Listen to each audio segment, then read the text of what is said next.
posso crer no ar. Meus irmãos, que a graça e a paz do Senhor Jesus Cristo seja com todos. Voltamos na quarta-feira à conferência da Páscoa. E é muito bom a gente viver esses dias de relembrança, de voltar nossa mente ao sacrifício de Cristo Jesus naquela cruz, por mim e por você. E hoje gostaria de mais uma vez refletir sobre esse aspecto tão importante para a igreja do Senhor Jesus Cristo. Vamos orar antes. Senhor Deus, nosso Pai, envia-nos a Tua palavra. Nós precisamos de Ti, Senhor. Carecemos do Teu Espírito Santo para realizar a Tua obra nestes dias. Em nome de Jesus. Amém. Vamos ler a palavra de Deus no Evangelho de João, capítulo 19, versos 17 e 18. E assim, carregando sua própria cruz, Jesus saiu para um lugar chamado Calvário, Gólgota em aramaico, onde o crucificaram e com ele outros dois, um de cada lado, e Jesus no centro. Então Pilatos mandou escrever uma placa e pregá-la no alto da cruz, com os seguintes dizeres: Jesus Nazareno, o Rei dos Judeus. Como se não bastasse toda uma caminhada de sofrimento, sendo cuspido, maltratado, desnudado, chicoteado, foi então levado ao Calvário. E como se não bastasse ter sido pendurado no madeiro, foi pendurado ao lado de dois ladrões. Porque naquela época, por qualquer roubo, as pessoas eram maltratadas, as pessoas eram crucificadas e levadas à morte. E Jesus então foi levado também à cruz. E ali, naquele momento, colocaram uma placa com o título Jesus Nazareno, o Rei dos Judeus. Eles queriam mesmo ironizar. E os principais sacerdotes ainda disseram: não escreva Rei dos Judeus, e sim que ele disse sou o Rei dos Judeus. E a esta questão ele disse: o que escrevi. João 19, 22. Assim tentaram escrever uma história a respeito de Jesus.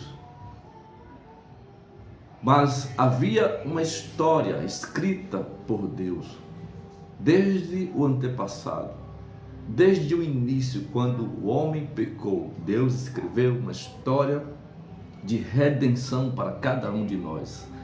Deus escreveu uma história que ninguém, absolutamente ninguém, podia reescrever ou reeditar, porque estava escrita.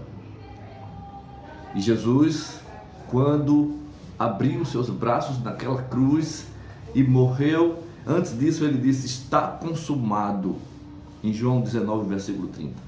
Isso significa que ninguém mais poderia mudar essa história.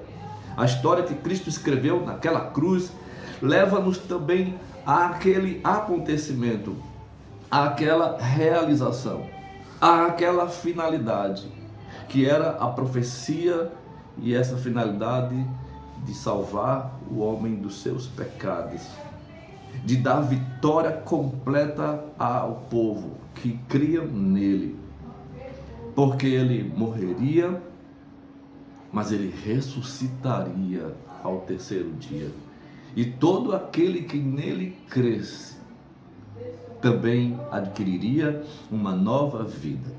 E eu quero pensar hoje com você sobre a finalidade dessa cruz. Deus tinha um propósito eterno de fazer com que Jesus morresse naquela cruz para a remissão dos pecados de toda a humanidade. Eu quero dizer então, em primeiro lugar, que a finalidade da cruz era salvar-nos de todos os nossos pecados. A Bíblia diz isso em 1 João 2, 1 e 2: meus filhinhos, estas coisas vos escrevo para que não pequeis. Mas se alguém pecar, tendes um advogado para com o Pai, Jesus Cristo o justo. É ele a propiciação pelos nossos pecados, e não somente pelos nossos, mas também pelos de todo mundo.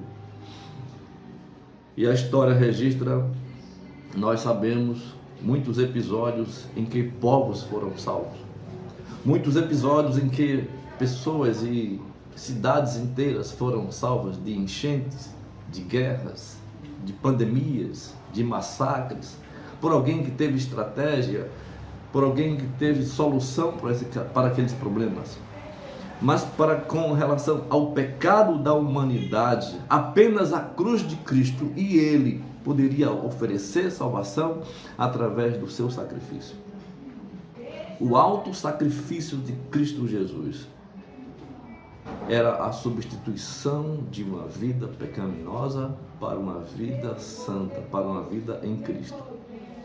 Imagine comigo, Jesus não morreu aleatoriamente, não morreu de uma pandemia. Ele não morreu de um camelo atropelado que o atropelou numa esquina de Jerusalém. Ele não morreu com uma flecha perdida, como hoje muitos morrem de bala perdida nas nossas cidades. Não foi um camelo que o atropelou, nem uma flecha perdida, nem uma pandemia. Ele foi à cruz, voluntariamente. E mesmo diante de tanto sofrimento, diante de tanta dor, ele, sendo Deus, poderia livrar-se. Sendo Deus, poderia dizer: olha, o sofrimento não pode ser assim, pode ser de outra maneira. Mas ele voluntariamente morreu pelos nossos pecados. Voluntariamente ele deu a sua vida e ele morreu a nossa morte. Porque o salário, o pagamento, a gratificação que o pecado dá é a morte. E ele morreu a nossa morte a fim de nos libertar do pecado e da nova vida, vida plena. Imagine se Deus pudesse fazer uma troca. Não, Deus não faz subornos. Se assim fosse, aceitaria rituais. Se assim fosse, aceitaria oferendas. Contudo, a única maneira de reconciliar-se, de levar o homem a reconciliar-se com Deus, era exatamente a propiciação pelos pecados. A redenção e a nossa salvação para Deus custou muito caro. Não era qualquer troca ou suborno. Não era ser vendido por milhões e milhões de dólares. A nossa salvação para com Deus custou caro, mas foi viabilizada através da cruz. Foi viabilizada através do seu corpo preso àquela cruz e morto para o resgate da nossa vida, para que nós pudéssemos ser livres. E Ele pagou o preço da liberdade e o preço da salvação. Ele então foi o nosso advogado, o nosso parácletos. Ele nos chama para o lado e nos dá liberdade. Podemos pensar além da finalidade da cruz, no sentido de salvar de todos os pecados. A finalidade da cruz também revela a glória de Deus. Ali era o próprio Deus encarnado em Jesus Cristo. E através de que Deus realizou na cruz pelo mundo, Ele também falou ao mundo. Hebreus 1, versos de 1 a 4, diz: tendo Deus outrora falado e se revelado muitas vezes e de muitas maneiras, agora comunica-se em silêncio com um gesto sublime. O Cordeiro foi esmagado sem gritar, sem gemer. E assim Jesus se mostra como o resplendor da glória de Deus. Aleluia. A expressão exata do seu ser. No Antigo Testamento, a glória era manifesta através da natureza. Nós temos muitos relatos nas Sagradas Escrituras da manifestação da glória de Deus. Moisés lá na sarça ardente, depois Moisés com o povo durante a caminhada rumo à terra prometida. Deus falava com ele na nuvem, Deus falava com ele na coluna de fogo. No início do Novo Testamento, a glória de Deus agora está associada a Jesus Cristo. Ele não mais precisa de fenômenos da natureza. Não, ali estava o próprio Deus encarnado em pessoa. E isso nós conhecemos nas Sagradas Escrituras, que diz: no princípio era o Verbo, e o Verbo estava com Deus, e o Verbo era Deus. Todas as coisas foram feitas por Ele, e sem Ele nada do que foi feito se fez. E no verso 14 conclui a glória de Deus: o Verbo se fez carne. Amém. O Verbo se fez carne e habitou entre nós, cheio de graça e de verdade, e vimos a sua glória, como a glória do unigênito do Pai. Nós queremos ver a glória de Deus. Nós queremos experimentar a glória de Deus. Mas isso somente é possível se olharmos para a cruz. Isto somente é possível se nos entregarmos a Cristo Jesus. Porque olhar para a cruz é olhar para a justiça de Deus, é olhar para o amor de Deus, que foram revelados de forma real, visível. Em terceiro lugar, a finalidade da cruz nos concede vitória permanente. O cristianismo dos nossos dias nem sempre representa esta vitória permanente. Falam tanto de vitória, mas é algo que passageiro, como se fosse de vitória em vitória, e no outro dia, a cada dia desses, tristeza, angústia e dor. Mas a vitória que Ele dá permanentemente é a vitória sobre a morte. É a vitória sobre o pecado. E essa confiança foi demonstrada em Cristo Jesus em seu ministério, porque Ele sabia o que estava fazendo. Sua confiança era no Pai, sua confiança era no eterno Deus. E ali Jesus não titubeou, não demonstrou fraqueza.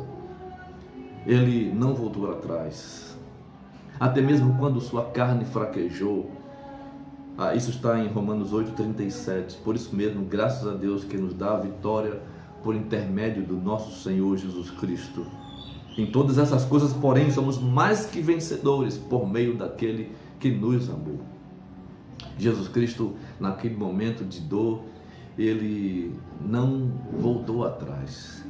Ele foi adiante. Deu a sua vida para que nós pudéssemos ter vitória permanente.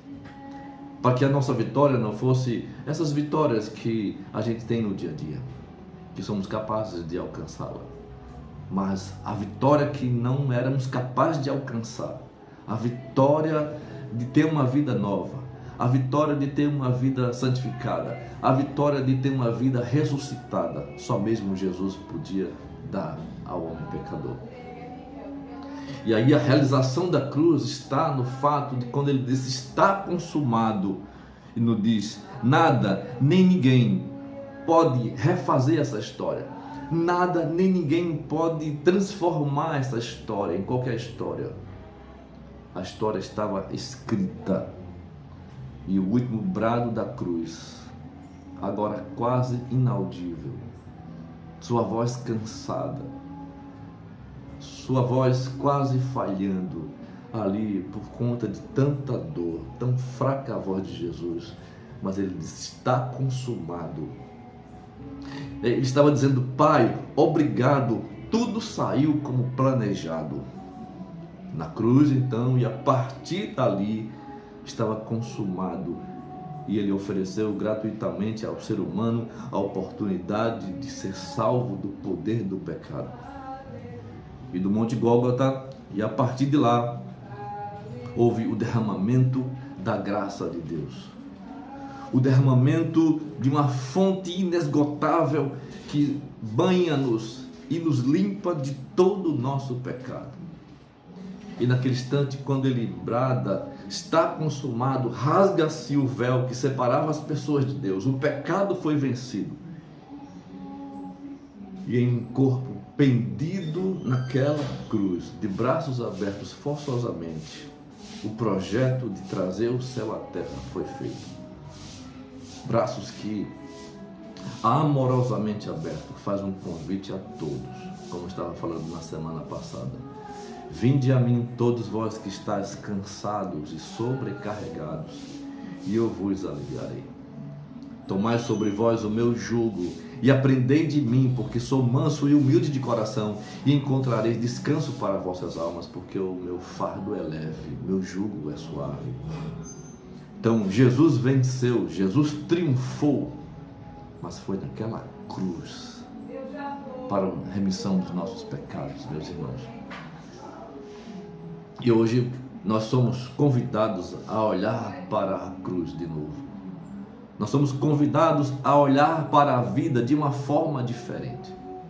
Porque passar para a vida é necessário passar pelo mesmo crivo que passou.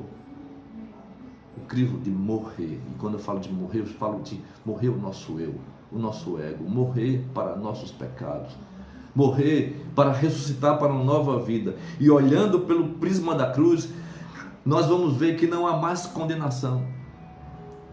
Olhando pelo prisma da cruz, agora há salvação.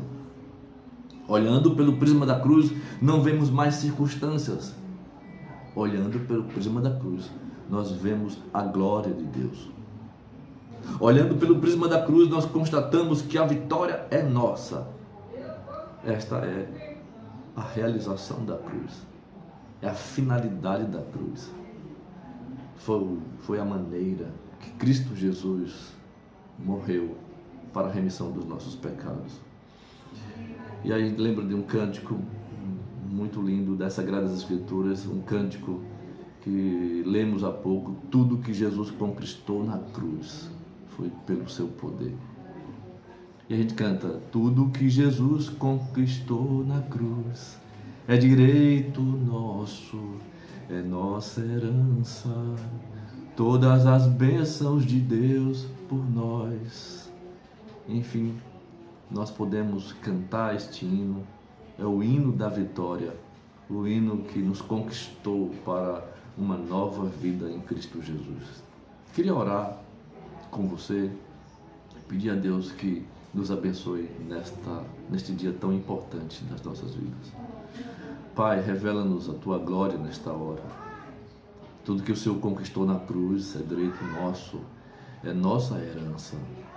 O Senhor deu a sua vida por nós, nos legou o bem mais importante, a vida plena, que começa hoje, aqui e agora, quando a gente se entrega nos seus braços.